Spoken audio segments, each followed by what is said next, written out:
When I got my first smartphone, I was delighted to discover it came with a compass app. For those of you who've never used a compass, it is just kind of a geeky, wonderful thing to know exactly where north is. I can turn this compass app and know that I am now exactly facing north. And it reminded me of all those times in scouting where we had to do what's called orienteering. I don't know if they do much orienteering in scouting anymore, now that we have GPS apps and all sorts of stuff, but it's so cool. You take this map, and you have your starting point, and you have a competition. You have to get to a particular ending point following certain paths. You have to orient your map and compass to true north. You have to lay your compass there and figure out exactly how many degrees you have to go. And then the course is so many degrees for so many feet to the next point, so many degrees to so many feet to the next point. And then you see who wins by who actually shows up at the right spot. You know, when I think about it now, I think our scoutmasters had lots of confidence in us, or were absolutely crazy, because we'd be out in the wilderness and they'd set up these courses and they'd just send us off in the woods in groups with these compasses, trusting that we'd show up where we were supposed to show up. There were times when we were way off course, and how in the world we found everybody else, I have absolutely no idea. Because you see, the problem is that if you're just 1 degree off, it can make a huge difference. If I'm 1 degree off and my point is that holy water basin in the back of the church and I'm aiming for the center of it, this short distance I may just go slightly to the right or to the left. But if my point is the water at the Elizabeth River, 1 degree off, I'm going to be feet away from where I need to be. And that's precisely the point of today's gospel. That's the point of what Jesus is trying to say, which is that if we always stay oriented true north toward God's purposes, we can answer like Jesus did. If our compass bearings get a little off, then we're going to be like Adam and Eve in the Garden of Eden. You see, you and I are created in God's image, which means we have power.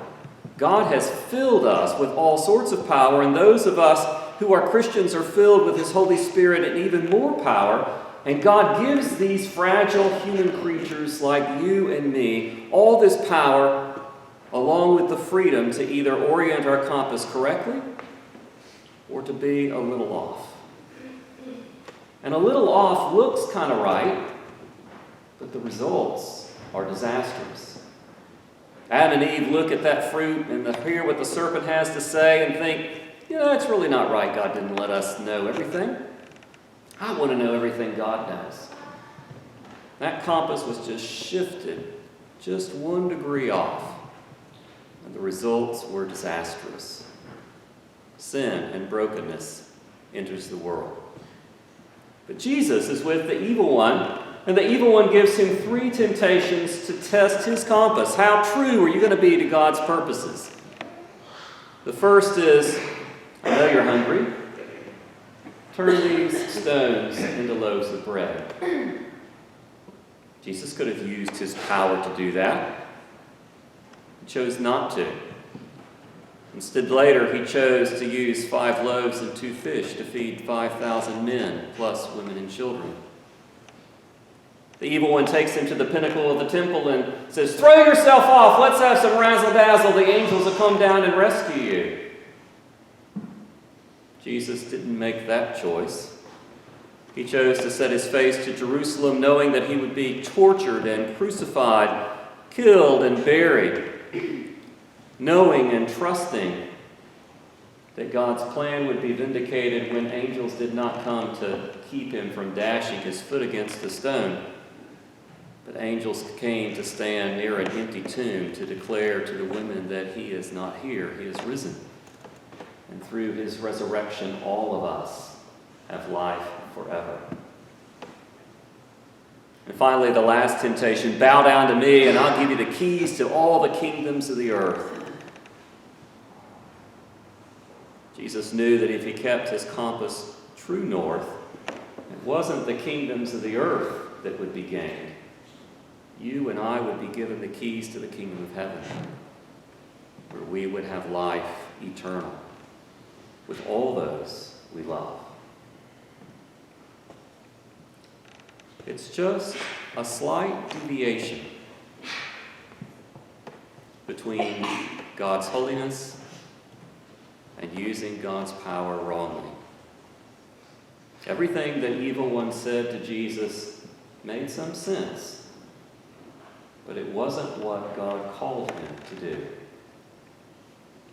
You and I have God's power in us. You and I can use that power however we want. Do we even look at a compass before we make the choices? And if we do look at the compass, are we orienting true north, or are we slightly off? Will we be like Adam and Eve, using our power to wreak destruction in the world around us? Or will we be like Jesus, listening to the Father, keeping our heart and mind oriented true north, that the power we use and the choices we make transform not only us, but the world?